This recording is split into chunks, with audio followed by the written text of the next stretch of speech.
Hello everyone, welcome you all in Ambition. This is episode 57 of Legal News and Update series. हाल ही में Calcutta high court ने husband के protection के regard में कि husband को भी क्रूअल्टी कॉज हो सकती है और उस ग्राउंड पे डिवोर्स ग्रांट किया जा सकता है, उस रिगार्ड में एक इम्पोर्टेंट जजमेंट दिया. कलकत्ता हाई कोर्ट ने कहा that forcing a husband to get separated from his parents, calling him coward and unemployed is a cruelty.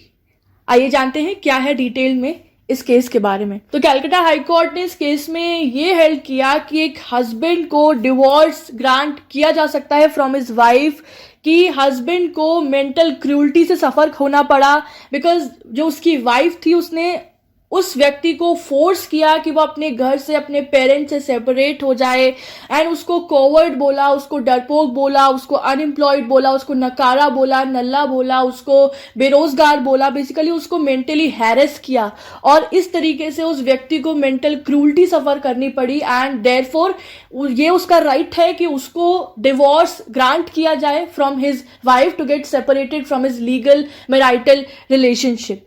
ये जो बेंच थी that comprise of justice Somen Sen and Uday Kumar, they said that it is a common practice for a son in an Indian family to live with his parents even after marriage.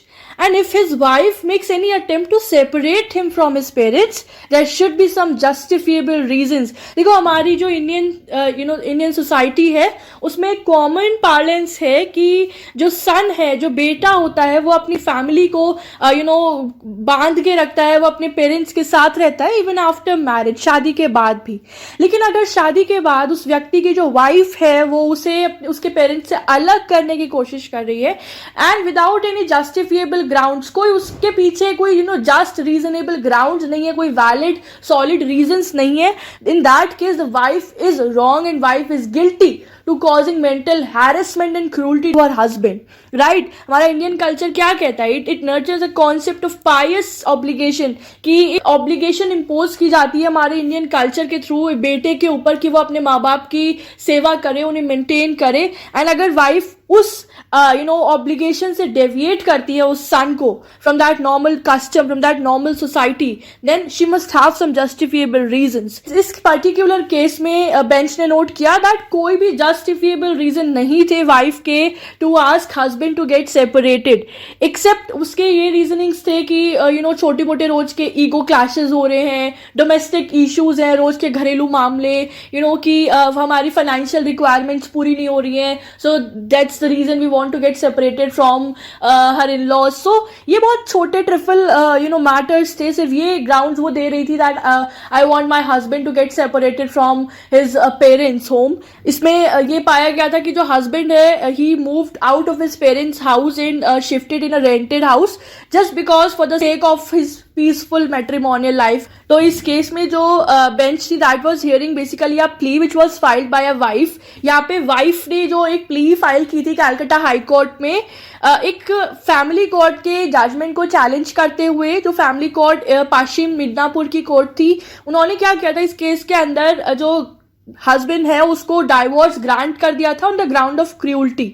तो उस divorce के judgement को challenge करते हुए she brought up this plea to the Calcutta high court कि इस divorce के judgement को डिसमिस कर दिया जाए because there is no ground of cruelty. I am not harassing my husband and there are justifiable ground on the ground of which I am asking my husband to get to move out of his parental house.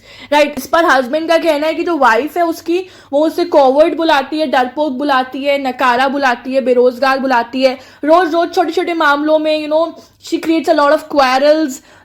उसका यही point होता है कि अपने घर से अलग हो जाओ, अपने पेरेंट्स से अलग हो जाओ.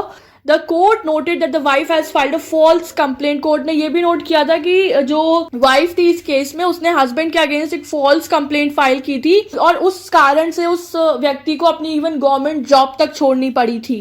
So long separation, mental torture, physical torture and a party का unwillingness to live with its spouse together, so they has left no scope कि भाई अब marital bond repair हो सके. एंड ऐसी सिचुएशन में मैरिज को जबरदस्ती रखना just supported by a legal tie makes no sense. so court ने मना कर दिया कि there is no scope कि हम इस बंधन को जोड़ सकें because there is no scope of repairment here. The law in such cases does not serve the sanctity of marriage. Therefore, denial to grant a decree of divorce would be disastrous for the parties. Court ने कहा कि अगर हम इसमें ये divorce की decree को grant करते हैं, खारिज करते हैं, तो that will lead to a very disaster, that will lead to a very miscarriage of justice here. इसलिए कोर्ट ने इसमें वाइफ की अपील को डिसमिस कर दिया और कोर्ट ने कहा that we are not going to discard, we are not going to deny to grant a decree of divorce because there are reasons that the husband has suffered mental cruelty because of the behavior of his wife. Guys, तो ये था हमारा आज का important legal news. इसमें Calcutta high court ने कहा, generally हम लोग ये पढ़ते हैं कि wife suffers cruelty, mental cruelty, physical cruelty, but in this case we see a different picture of a husband suffering from cruelty due to the behavior of his wife.